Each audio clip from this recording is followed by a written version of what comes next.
Dr. Maddy with Roth Consulting Group. Today, I'm so excited. We have Lindsey Vestal on the podcast. And it's kind of funny. I was talking to my husband last night and he's like, why are you all geeked up about this podcast? And I'm like, I'm having a famous OT on my podcast. She's kind of like a movie star in the profession. So I'm just so excited to have you on. I think a lot of people know who you are already, but maybe if you can tell us kind of your journey in the pelvic health world from starting your private practice and into the level 1 functional pelvic health practitioner certification, all that good stuff. We'd love to hear about your journey. Oh, thank you so much, Maddy, first for having me on as a guest. And I'm just like sitting here blushing going, I have no idea what she's talking about. I'll take the movie star credit, but I don't think it's deserved at all. You are way too kind. I've been listening to your podcast for a while now. And so this is like just such an awesome moment. I really appreciate the invitation to come and speak with you today. So I started the first private practice focused on pelvic health in New York City as an occupational therapist back in 2014. It was an absolute passion. I actually had a hard time getting a job. Never thought I'd be an entrepreneur. But at that point in time, back in 2014, there were very small amounts of OTs doing this work. And so a lot of times my resume would just get passed off by HR because it didn't say physical therapy, right? So I wasn't checking the boxes that people were looking for. So I ended up getting some experience outside of the state for a couple years, really solidified my role and my desire to be a pelvic health therapist. And then we moved back to New York City. I still couldn't get a job. And so this is where I became what I call like a reluctant entrepreneur. I don't have a history of entrepreneurship in my family. I never thought I wanted to be an entrepreneur, but I found myself in this situation where it was the only way that I was going to continue to do my life's calling, which was to serve pelvic health clients. So I started that private practice. I was rolling up my sleeves monthly with a pelvic floor study group that was consisted of physical therapists, eventually some OTs that I ended up training, fitness professionals, doulas, gynecologists, home birth midwives, you name it. And it was so much fun because we would, study and play and move and teach each other the latest tricks that we discovered. And this is what really solidified early on in my career, the power of community, because here I was working in my silo I was doing house calls. New York City rent is not cheap. So this was the most pragmatic way for me to get started. And then monthly, I would look forward to these meetups. And so fast forward, a couple years later, we ended up moving to Paris, France for my husband's work. And it was COVID. And so while I had one of the OTs that I had trained carrying on my private practice in New York City, thinking I would come back to it in a year's time, COVID derailed all of that. And we ended up staying in Paris, France for 3 years.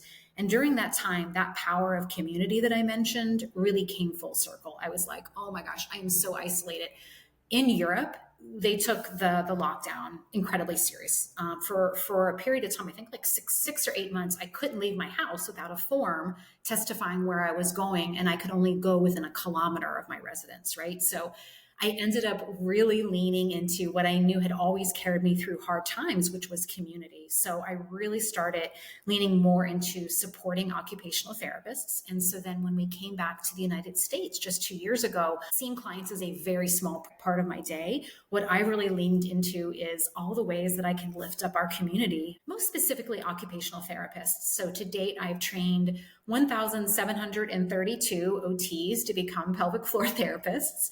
And I do in-person summits. I'll be doing our 4th one this year in 2025. They sell out every single year. I developed the first trauma-informed pelvic health certification that's actually open to both OTs and PTs.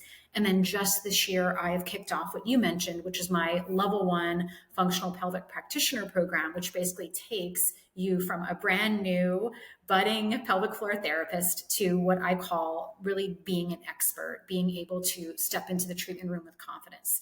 So this is a 5-month long mentorship program. And I felt like the alternatives, which are typically weekend courses, in my opinion, weren't quite equipping us to be our fullest. I really wanted more scaffolding, more mentorship there, including an option to come to an in-person 3-day lab where we do both colorectal and all the other basic techniques. And so here we are. And it's like, again, I never thought I'd be in this privileged position of training other therapists to do what I think is undeniably the best specialty there is, pelvic floor therapy. But I am so lucky it found me because I literally love what I do. That's so amazing. It's just crazy to think about the domino effect. I don't know if you ever think about this. Just, I think about one of our OTs on staff, Lexi. She sees about, I don't know, 100, 150 patients a month. And in a year, what is that? Over 1,000 patients in a year.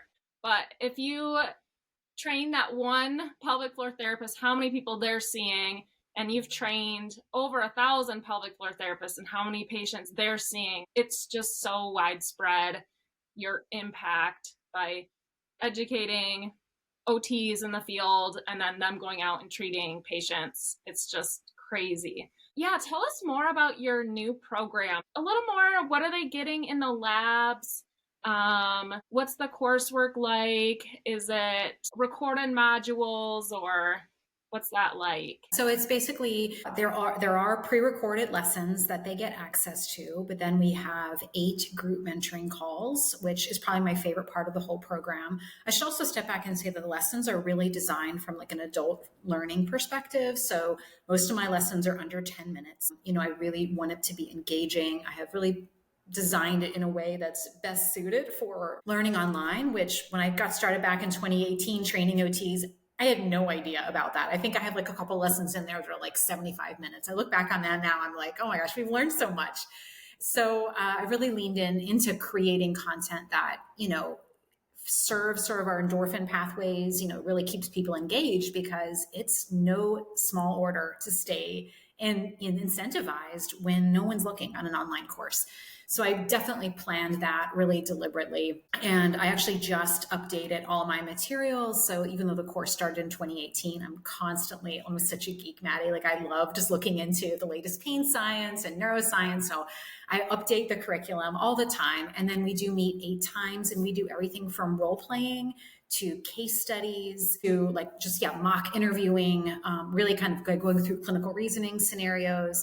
I really want students to have that learning come off of the screen, so to speak. And so I think that those are some of the ways that can happen. We also have pretty rigorous skills assessments that they have to do and pass. The in-person or virtual lab, because we have 131 students in this cohort and we only had room for 40 in-person labs. So the rest are virtual. And that's consisting of them walking out, really understanding and performing the evaluation, which, by the way, I do teach internal exams a little bit differently. If we have a moment, I'd love to talk about that. So my lab instructor, Lisa Lovelace, she has a background in visceral manipulation. And so we basically are telling students that they're walking out, being able to treat 99% of all of the pelvic health clients that can walk in their door. And we base the actual lab assessments on diagnoses. So we're talking about which ones would be, suitable for that. So we're really trying to leave no stone unturned, really helping that student being able to feel confident going into the treatment room when they're done. And then at the very end, there is a manual skills test where I have them actually submit 3 techniques with rationale for why it would work for particular diagnoses. And then I'm going to go through and actually provide feedback on all of those techniques. And then if you pass all of that, you graduate with your level 1 functional pelvic health designation, complete with a community that's got your back and all the support you need to just really feel like this is it. Like I have arrived without a shadow of doubt. I have to say that I've seen a lot of students feel that way, and as I would after a weekend course, right? Especially with something as vulnerable and as taboo and as sacred as treating the pelvic floor. So I'm really excited about it. This is the first cohort that we're in right now, so I'm learning a lot, and I can't wait to keep refining it and just making it better and better every single year. That's amazing. What's the virtual lab like? Are they meeting in little cohorts, or is it you find someone to perform a technique on, or how does that work? Yeah, for this first time, we are asking people to find a colleague, a partner, spouse, a student, anyone they can. I honestly had no idea that I was going to have 131 students sign up. I was thinking I'd be lucky if I got 20, and I was thinking they'd be all over the country. And honestly, they are. They're all over the world. And so it would be pretty challenging at this point to put together pods. I'd like to do something like that in the future, but as of right now, I think all of my students have found someone, they've recruited someone one way or the other, and we're going to make it work. I think that's super convenient. I think people are all about the convenience. They can do a lot at home, just find a partner and learn so much. And it They have sounds lifelong access to the material so they can rewatch stuff over and over again, get feedback from us. So I've got a really high TA to student ratio. So these students are going to get a lot of feedback. yeah, sounds like there's crazy demand. So once this cohort rolls through, when will the next cohort start? July 21st is when doors open for the program for the second time. So there'll be 2 offerings every year. Okay. Awesome. So if someone did that, would they have to do Herman and Wallace or whatever? They're just Nope. This is more than Herman and Wallace's current offerings. So I would say if I had to, right, it's so hard, right, to compare programs like that. But you've got PF1, which is a 2-day course, and then you've got the colorectal course that they offer, and that's a 2-day course. You're getting both of those over a 5-month period in my program. So it's a lot more comprehensive, I would say, with a lot more opportunities to grow over time with a tremendous amount of support. Oh, that's great. And Herman and Wallace is doing great things. I know it's kind of funny though. You go to those courses and my one OT, she's so cute. I was like, I think you should practice an internal exam on me just before your first patient comes. And she's like, I think I'm okay, but if you want me to, I will. So I had her perform one on me, and like, she was maybe in like to the first knuckle. And she's like, I'm on layer 3. I'm like, oh, I don't even know if you're to layer 1 right now. It's just, I mean, there's something to be said with having it spread out and taking your time to really learn it and having the mentorship too with that. So I think so too, Maddy. I mean, I think that was a great model before pelvic health really blew up the way it did. And thank God for Herman and Wallace. It's where I got most of my training. And it's really what I think put pelvic health on the map, because now we had an institute where people could go and get formal training. It's just that I think really deeply about my audience. And I was seeing that those weekend courses just weren't serving them to their highest capacity. I am very passionate about not only training, but helping my students get jobs, which is why I've just come out with the PT's Guide, free resources called PT's Guide to Hiring an OT, because it's like, it's not enough just to have the head knowledge and even the hands-on skills. There needs to be jobs out there. This needs to translate into paying work. And so I feel like 5 months of a really robustly supported environment, combined with me doing advocacy in the background for just awareness that OTs are thriving in this field, and that there's no reason why OTs and PTs shouldn't be collaborating together and working under the same roof like they do at your private practice. So that's something I'm super passionate about. I love that. I had a Facebook post the other day, and it was just like, my company would not exist if there weren't OTs out there. It's just, at least in my area, there's hardly any PTs available. So either it's just me maybe treating, or I don't know. I'm just so grateful to have OTs in the profession that can treat pelvic health as well. It just opens up the door for so many people getting treatment. Remind me, do you live in a rural area? Yeah, I do. So we have a clinic in Saginaw, which is more rural. That was the clinic that I was like, well, I'm never going to be able to hire until, even I didn't know OTs did pelvic health. And then I found out, and I'm like, okay. I mean, I'm really all about the personality. So, oh yeah, I had several OTs apply, and just had kind of my choosing of like, okay, this person's an amazing person. They got this. Yeah. And we have a clinic about 2 hours south as well. It's more urban. We did have a couple of PTs apply. So I just looked at all the applications, PTs, OTs, and just took my favorite person really. So I love yeah, that. That makes so much sense. yeah. Anyway, I had a bunch of my coaching clients submit questions. They were excited to hear from you. I know you talk about this a lot, but some people, maybe they don't follow your podcast. Can you chat about why OTs are uniquely qualified to treat pelvic health? So I want to start off by saying that I think that the attributes I'm going to share with you are not necessarily unique to OT, because I know a lot of PTs, including you, Maddy, that do all of these things. So while I'm extremely passionate and my life's work is around supporting OTs, the attributes I'm going to share with you are by no means only inclusive to us. I just think these are things that going through OT school we get exposed to. So I just want to start off by saying that I'm not saying that PTs don't have these skills, but I'm an OT. I support OTs, so I can speak very very strongly to I think the things that are important to us as rehab professionals. And the first thing that comes to mind for me is really like psychosocial interventions. So, OTs are trained to address the emotional, the psychological aspects of the pelvic floor. I'm thinking about things like intimacy and shame and trauma. And I think this is especially valuable for really all of our clients, but definitely clients with chronic pain, any sort of trauma history, and that could be covert or overt trauma, and really clients who have difficulty engaging in meaningful activities, things that really make them who they are and bring them joy.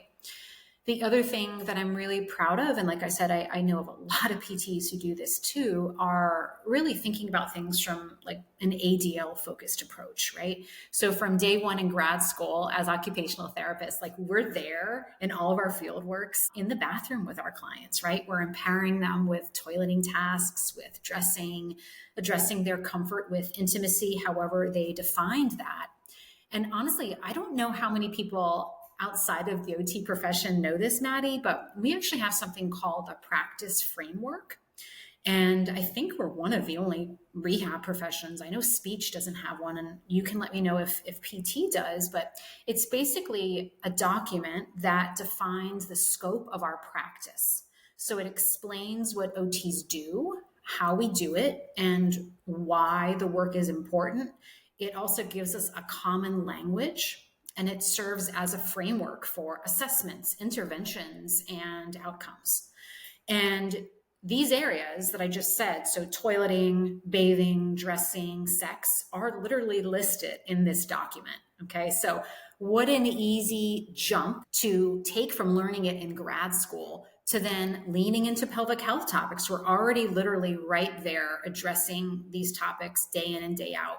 The other thing that comes to mind when you ask me this question is really thinking about like holistic and behavioral strategies. I think OTs really excel at habit retraining, sensory reintegration, modifying environments to support functional outcomes. But my favorite is when OTs and PTs work together, because I think that while we share a lot of the same skill sets, I don't know about you, but having a brain trust, having people around me that are as passionate as something I am always brings out the best in me. Yeah, for sure. I know when you were talking about that, it made me think about a case we have. I mean, she's been on caseload since we opened a few years ago, actually. And it's just so cool to see what my OT does with her during sessions. And some of the stuff I'm just like, wow, this girl, she's got, I think it's kind of like a bowel obsession issue. It's almost like OCD. Has like these rituals around toileting. It lasts hours on end. And just some of the things she does is so life changing for this girl. And we've been really stuck at times with her, but the way she reframes how this gal is thinking and just, okay, today we're going to optimize your time outside of the toileting. And we're going to think about how you can live your life to the fullest. Maybe those 2 hours, maybe this week we're not going to be able to address that, but let's focus on living a fulfilling life outside of those hours that you're toileting. Like, what can you be doing? How can you progress your goals? And just some of those reframing things, I'm like, wow, this case is just perfect for an OT to handle. I love hearing that. That's so awesome. Think it's so exciting when we see each other's strengths in that way, and that's what we can do, right? When we really lean on each other and learn our strengths and then think about like the comprehensive skill sets that we all bring, it's when we really start to get excited, and like the day in and day out stuff can be a little bit less mundane, because let's face it, right? Like seeing X number of clients per day, all of the paperwork, all the documentation, there's a lot to our job that we don't enjoy as much. But when we can really lean in on and celebrate these cool revelations, it's a great day. So this might be kind of a hard question to answer, and I don't know if you have any thoughts on this, but one of my friends wanted me to ask, should OTs be paid the same as PTs in a pelvic floor therapy clinic? I think that a bigger elephant in the room is that there's someone not in the clinic dictating what we all get reimbursed, right? And, I'm talking about insurance companies here. And I think this is one of the biggest reasons why I'm a big proponent of the private pay model. Like with anything, right? The amount you get paid is really dependent on the perceived and the actual value of services that you're providing. And so people are always willing to pay more than we think they are. And it's already happening all around us. Think about a simple bottle of water, right? You could go to Costco and pay 19 cents for a pack of 12, or you could be at Burning Man and pay $7 for that same bottle of water, right? It's all based on context. And in attracting the clients who are willing to pay for your amazing services, OTs and PTs, in my opinion, need to focus less on the technical specs and more on the value or the transformation that their work is going to provide. And if we focused on how to better communicate the benefits of working with us, I think we would start to see all of our schedules fill up with greater ease. So in that context, and my background is largely private pay, especially once I started my private practice in 2014. At the end of the day, I'm paying my therapists and I'm paying myself what I think the value of the service is. Look, there's going to be numbers associated with every state, every environment, rural versus city. All of those things are going to be so dependent on that market share. But again, to me, that's why I intentionally went the private pay model, because I didn't want someone who was never in my treatment room dictating not only what I could pay my clients, but what I could pay myself. Yeah, it's a tricky question. I mean, between PTs and OTs, and then another thing that one of my coaching clients brought up was, okay, this girl, she applied to the position and she wasn't okay with what I offered her. She wanted to be paid more because she had 15 years of experience. And that becomes tricky too, because it's like, well, she's not charging more No. than our new grad that we hired either. So it's like, I get that perspective, but it's also from a business perspective too. Well, we're charging the same, whether it's with a PT, OT, or they're younger or older, experienced, not experienced, and yeah, expect everyone to be trained and get the same outcomes and such. So.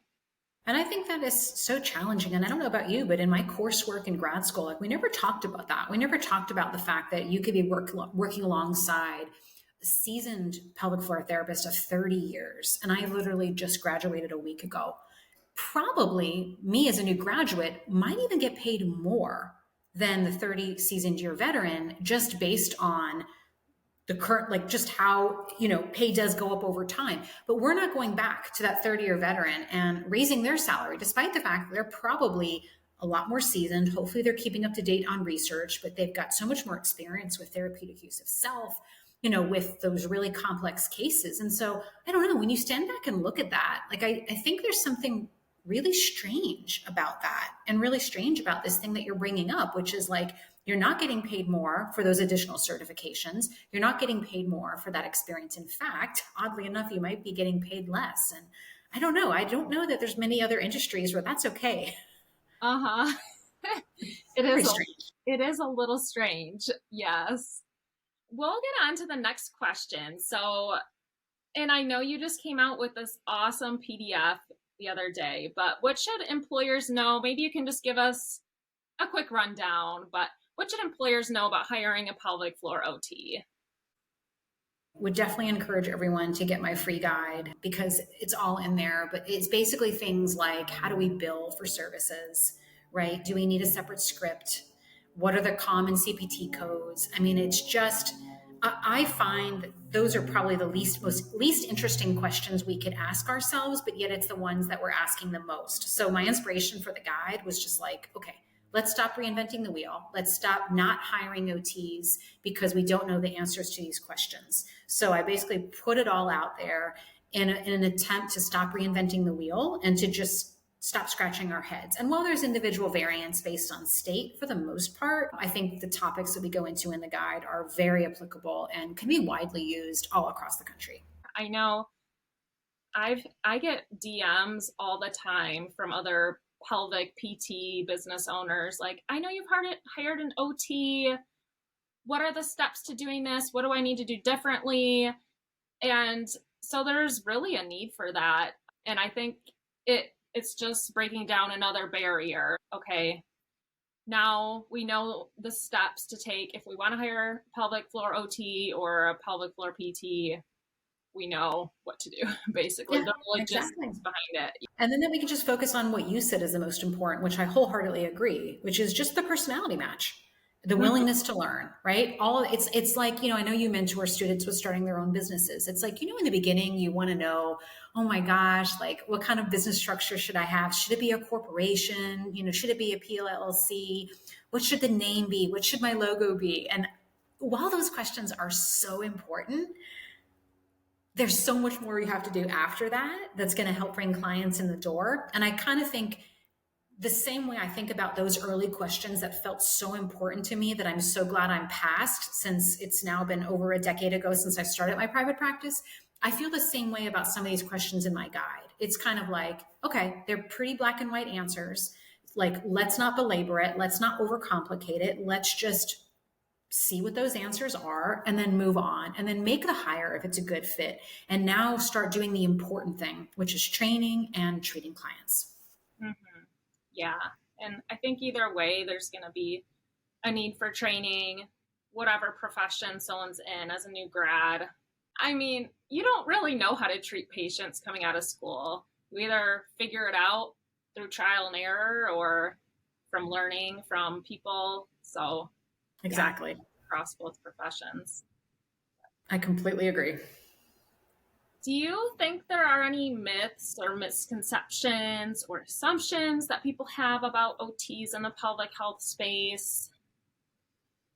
I think one that comes to mind for me when you ask that question is, in school, we aren't given a whole lot of lumbopelvic assessment, orthopedic skill training.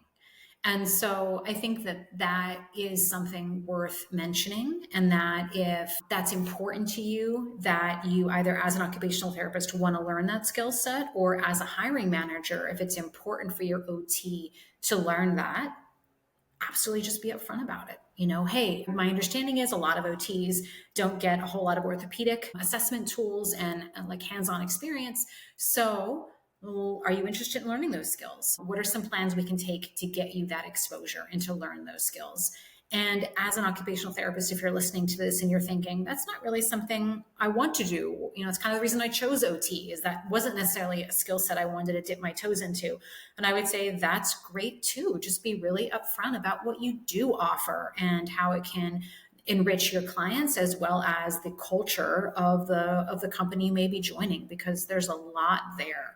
And I don't think any one of us should feel ashamed or embarrassed or like we're not enough. It's just really owning your skill set, maybe demonstrating through case studies, etc., to your employer how you think you are a right fit and how you are going to be able to bring a lot to the clinic, despite the fact that we may not have the training in the areas that perhaps they do.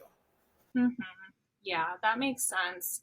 I I hope at the OT school level and in PT school too, as more and more OTs are getting into pelvic health, I hope they train a little bit more in school for pelvic, and even I'm sure it's dependent on the school you go to, but even mix in some of that ortho or muscle anatomy background. I think that would probably help. I think that was one harder thing when I was training my OTs, was just we did have to review some of the main muscles that impact pelvic floor issues, like the piriformis sometimes can make pelvic floor dysfunction worse, and knowing where that is and how to find it. Hopefully down the line they'll be chatting more about that in school, because I think some of that plays into pelvic floor dysfunction, the muscles and bones and such.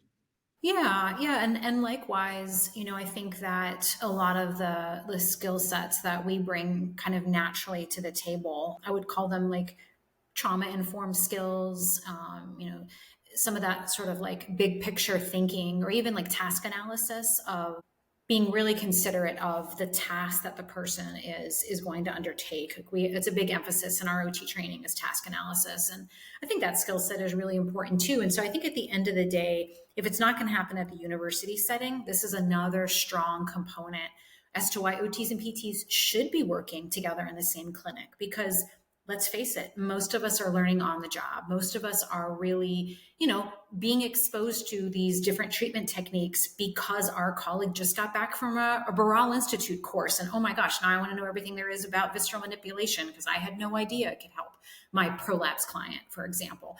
And so it's one of those things where we ourselves become more exposed and enriched when we're around different types of thinkers and different types of processors. And so to me, what you just said is a huge argument, because let's face it, you and I together on this podcast are probably not going to have much impact on the school's curriculum in either case.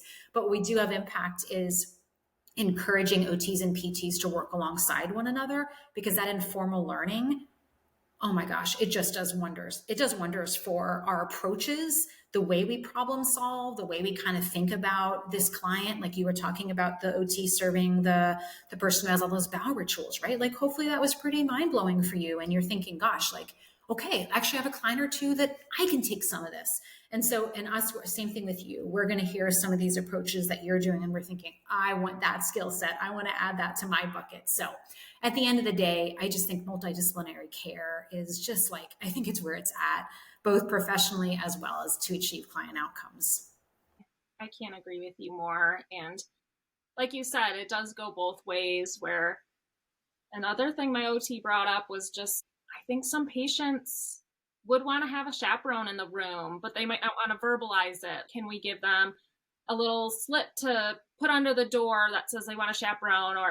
But she just had that thought that there had to be some other way to give patients a way to advocate that they want a third party in the room or more support. And it's like, I would have never thought of that. And I don't know if that's coming from her OT background or just her being so mindful. But yeah, I agree that it's so fun to learn from each other.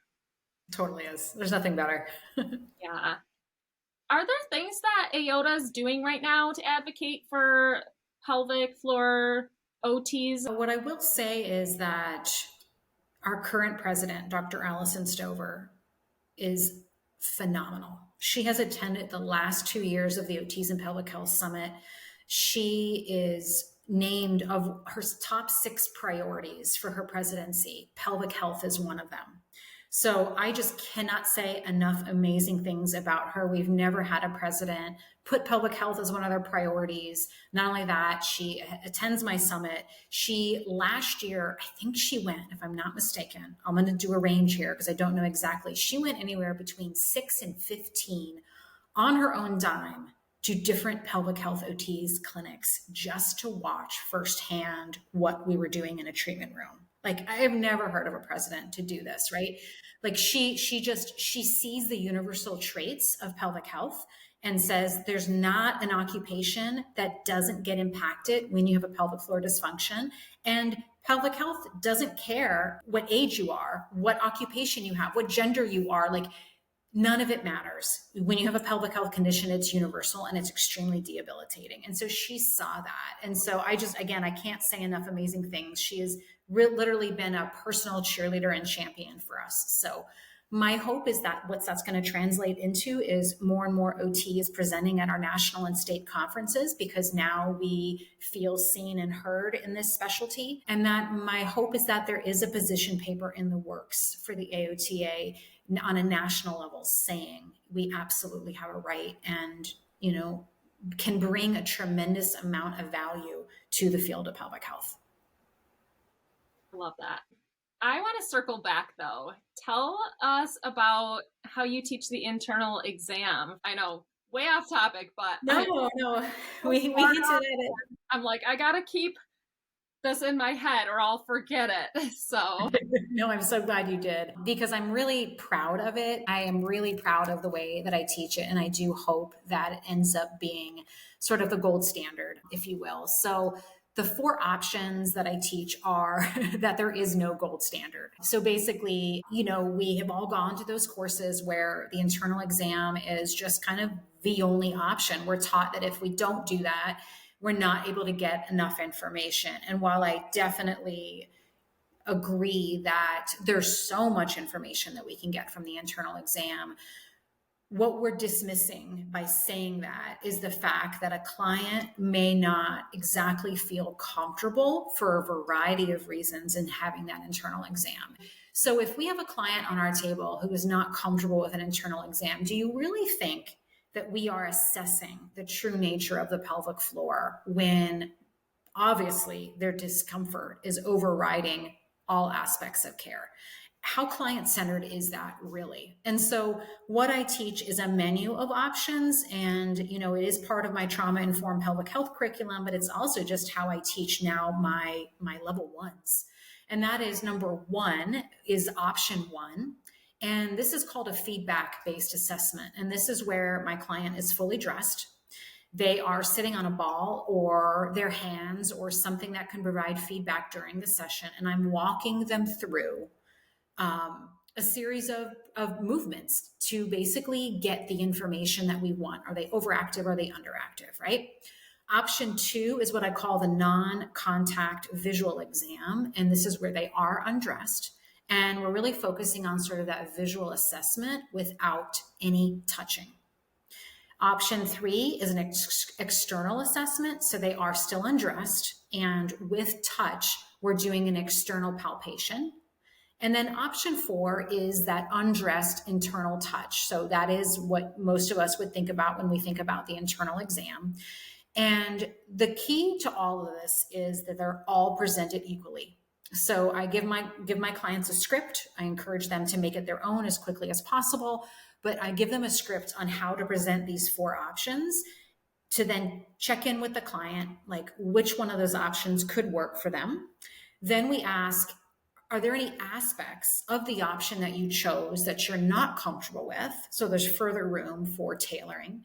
And then we go on to say, do you feel comfortable that you can either verbally or non-verbally communicate to me when you no longer want the work to continue?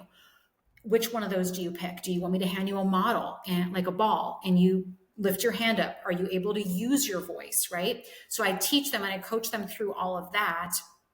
And then we go so far as to talk about the difference between stop versus out. So at any point in time, in whatever exam you chose, if you say stop, I will literally just stop my finger from moving wherever it is. If you say out, I will remove my finger from your body. And so to me, all of that I just went over with you is everything we need to be covering and role playing and practicing, so that we're not giving any of this information with bias, and we're truly letting the client choose the way that they are most comfortable to be assessed. I like that a lot.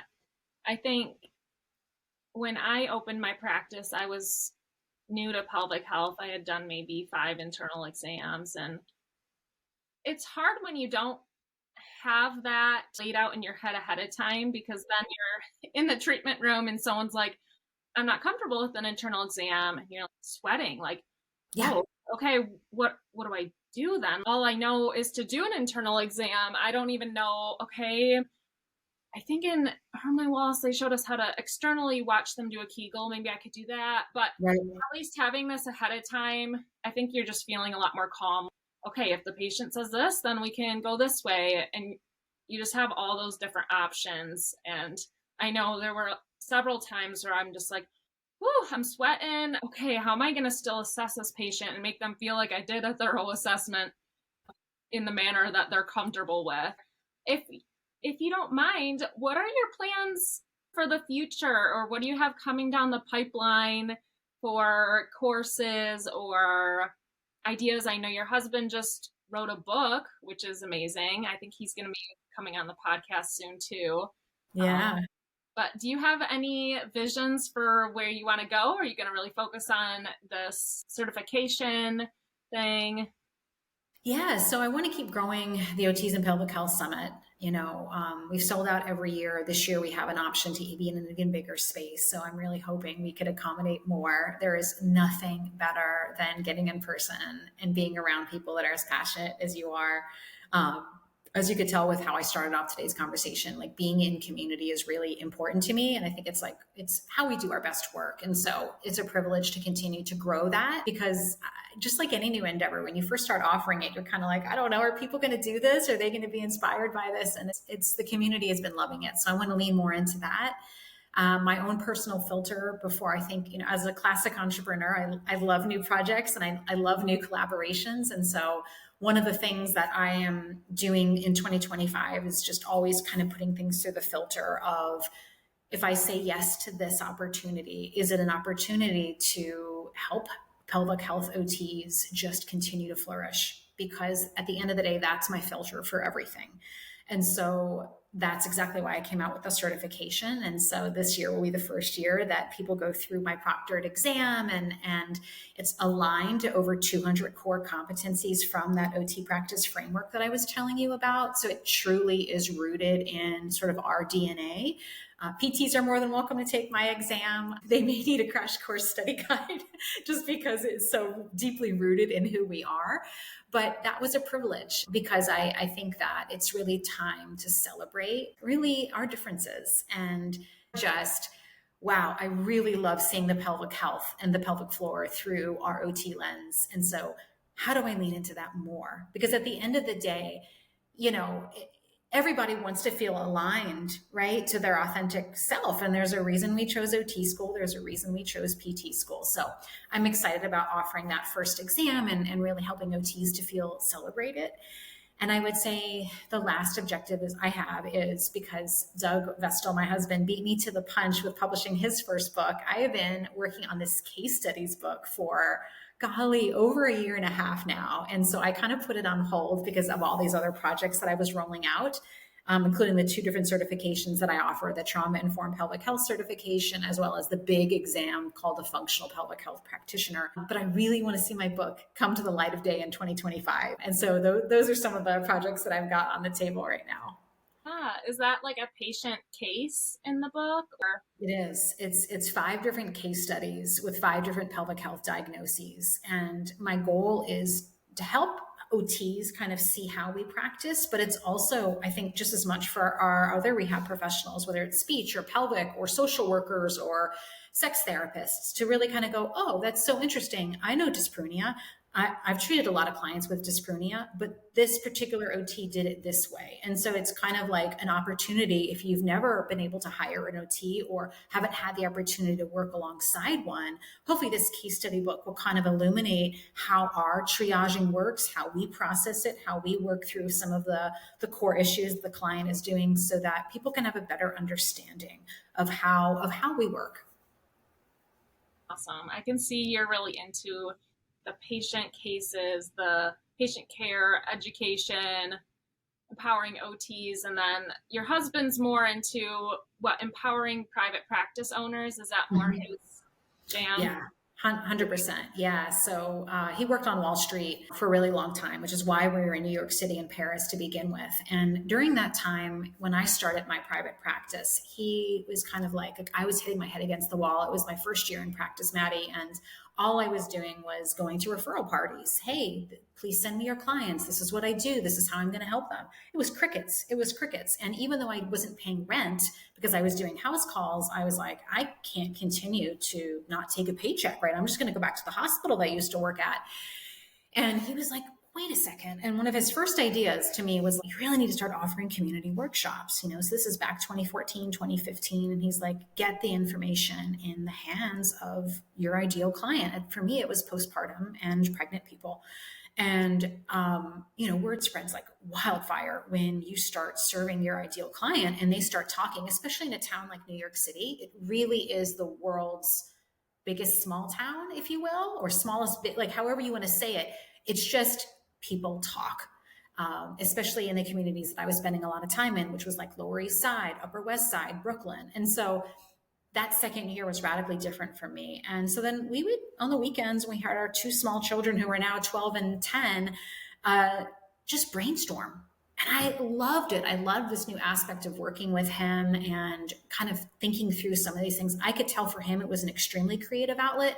He has a PhD in statistics. And while he is a math geek, he's incredibly creative, and just like is just a spark plug when it comes to just really putting yourself in the mind of your ideal client. And so he just loved it. And so he ended up retiring from Wall Street a couple years ago to help occupational therapists start private pay practices. He did it for a few of my friends and colleagues throughout the years after he helped me. And he's like, this is my life's work. Like, this is so much more rewarding than what I have to do on Wall Street.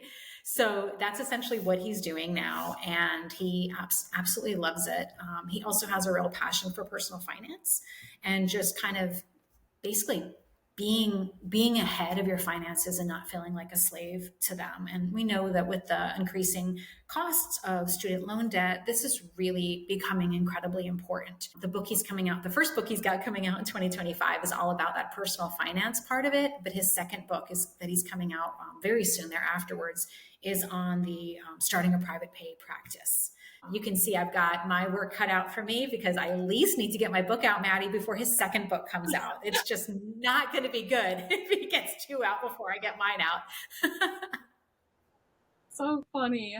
Wow. Yeah, I think my passion is actually almost more with your husband. Like, I'm just so intrigued by what gets practices thriving, and I don't have the background knowledge. And maybe when I chat with him on the podcast, he can help me. But a lot of what I do with my coaching clients is like direct patient marketing and empowering them to do that and do it on their own successfully, just because in my small rural hometown, there's one OB office. If you're not in there, you're not in. And so I've had to really just go directly to the source. We do a lot of Facebook ads, which there's actually some statistics with that too. Like, if I run this picture, how much more likely am I to get a click than if I run this one? And it's kind of interesting. So fascinating. Well, I'm excited to hear your guys' conversation when you record. And I think that's so cool to have two business brains together, kind of geeking out about all the ways that we can help more and more OTs get out there and start their practices. I just admire so much of what you're continuing to do and to produce for pelvic health practitioners everywhere. I'm delighted that we could have this conversation. I want to keep having more because I think that, we learn so much from each other. And so I just am so appreciative of your openness to have me on. And I can't wait to see what continues to happen in your business and your mentorship with everyone that you're supporting and doing all the amazing things you've been able to accomplish in your area. So where can our listeners find you? Do you have a handle on Instagram? Are you on Facebook or your website? So website is functionalpelvis.com. You can learn there all about my certifications. I have a podcast as well called OTs in Pelvic Health. I have a Facebook group called OTs for Pelvic Health, and we have 7,300 members in there right now. And then I'm on Instagram at Functional Pelvis. Cool. Well, thank you so much for your time and for coming on. Thank you, Maddy. This was so much fun and a great way to start off my week. So it was such a pleasure talking with you and getting to learn more about you as well. So happy to have today's talk.